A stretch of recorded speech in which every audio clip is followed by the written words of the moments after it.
Susah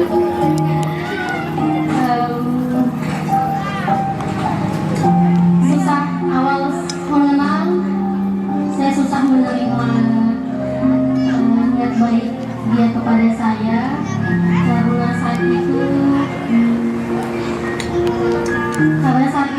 saya trauma dan tidak ingin menikah.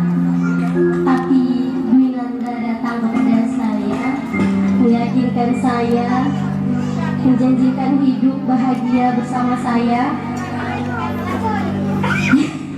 mendobrak hati saya selama 7 bulan.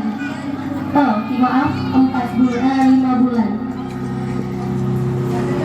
Dan saya tidak berlama-lama dan saya langsung menyuruh untuk meminta kepada orang tua saya, karena ibu dan bapak juga berharap saya segera menikah, menyusul adik saya Ati.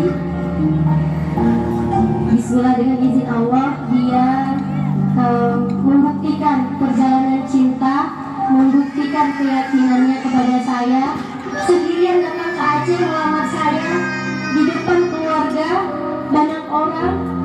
Dengan keberaniannya, saya yakin ketulusan dan sayang dia, setia dia hanya untuk saya. Itu saja. Untuk orang tua, ayah, emak, ayah, walaupun ayah sambung, tapi seperti ayah sendiri yang tidak membedakan antara kami.